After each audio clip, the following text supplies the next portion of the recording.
ഒരേ സമയം 3 വ്യത്യസ്ത തരത്തിലുള്ള യുദ്ധവിമാനങ്ങൾ നിർമ്മിക്കാനാകും വിധമുള്ള നിർമ്മാണശാലകൾ സജ്ജമാക്കാനൊരുങ്ങി ഇന്ത്യ.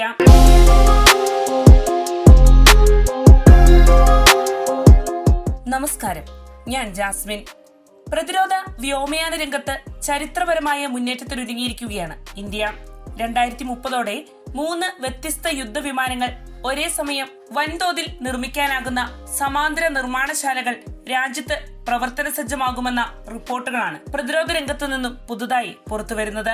തദ്ദേശീയമായി വികസിപ്പിക്കുന്ന 5ാം തലമുറ സ്റ്റെൽത്ത് യുദ്ധവിമാനമായ AMCയെ, പൊതുമേഖലാ സ്ഥാപനം HAL നിർമ്മിക്കുന്ന തേജസ് മാർക്ക് 2, ഫ്രഞ്ച് സാങ്കേതിക വിദ്യയിൽ ഇന്ത്യയിൽ അസംബിൾ ചെയ്യപ്പെടുന്ന റഫാൽ എന്നിവയ്ക്കായി പ്രത്യേക നിർമ്മാണ സൗകര്യങ്ങളാണ് രാജ്യം ഒരുക്കുന്നത്.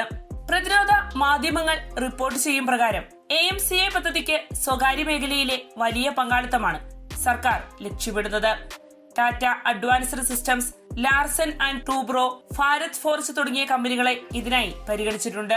ഏകദേശം 15,000 കോടി രൂപ ഗവേഷണത്തിനായി മാറ്റിവെച്ചിരിക്കുന്ന ഈ പദ്ധതിയുടെ ആദ്യ മാതൃക 2028ഓടെ പുറത്തിറങ്ങുമെന്നാണ് പ്രതീക്ഷിക്കപ്പെടുന്നത്. തുടർന്ന് 2030കളുടെ മധ്യത്തോടെ വൻതോതിലുള്ള നിർമ്മാണത്തിലേക്ക് കടക്കാനാണ് പദ്ധതി.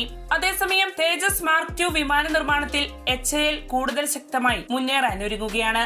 4.5 തലമുറയിൽ ഉൾപ്പെടുന്ന ഈ യുദ്ധവിമാനങ്ങൾക്കായി നാസിക്, ബംഗളൂരു എന്നിവിടങ്ങളിൽ പുതിയ അസംബ്ലി ലൈനുകൾ സ്ഥാപിക്കാൻ ഏകദേശം 10,000 കോടി രൂപയുടെ അടിസ്ഥാന സൗകര്യ വികസനമാണ് നടപ്പാക്കുന്നത്.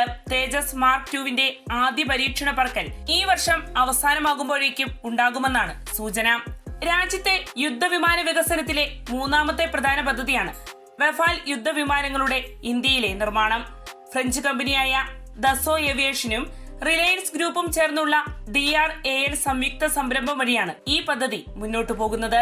ഇന്ത്യ വികസിപ്പിച്ച മാരക ആയുധങ്ങളായ അസ്ത്ര, രുദ്രം എന്നിവ റഫാൽ യുദ്ധവിമാനങ്ങളിൽ സംയോജിപ്പിക്കുന്നതിനായി ആവശ്യമായ സാങ്കേതിക കൈമാറ്റത്തിലും ഇന്ത്യ നിലവിൽ കൂടുതൽ ശ്രദ്ധ കേന്ദ്രീകരിച്ചു വരികയാണ്.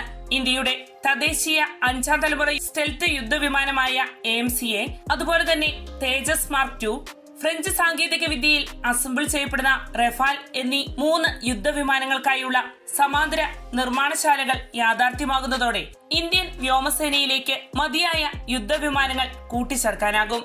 അതേസമയം യുദ്ധവിമാന നിർമ്മാണ രംഗത്ത് പൊതുമേഖലയും സ്വകാര്യ മേഖലയും തമ്മിലുള്ള ആരോഗ്യകരമായ മത്സരം ഉൽപാദനക്ഷമത വർദ്ധിപ്പിക്കുകയും ചെലവ് കുറയ്ക്കുകയും ചെയ്യുമെന്നത് തീർച്ചയാണ്. സ്റ്റെൽത്ത് സാങ്കേതിക വിദ്യയും അത്യാധുനിക ഏവിയോണിക്സും ഉൾപ്പെടെയുള്ള മേഖലകളിൽ ഇന്ത്യൻ എഞ്ചിനീയർമാർക്ക് ഉയർന്ന നിലവാരത്തിലുള്ള പരിശീലനം ലഭിക്കുന്നതും ഈ പദ്ധതികളുടെ പ്രധാന നേട്ടമായി വിലയിരുത്തപ്പെടുന്നു. ഇങ്ങനെ 2030 ശേഷം ഇന്ത്യ രാജ്യത്തിന്റെ സ്വന്തം പ്രതിരോധ ആവശ്യങ്ങൾ നിറവേറ്റുന്നതിൽ മാത്രമല്ല, ആഗോള വിപണിയിലേക്ക് യുദ്ധവിമാനങ്ങൾ കയറ്റുമതി ചെയ്യുന്ന വൻ ശക്തിയായി ഉയരുമെന്ന ആത്മവിശ്വാസമാണ് പ്രതിരോധ രംഗത്തെ വിദഗ്ധർ പ്രകടമാക്കുന്നത്.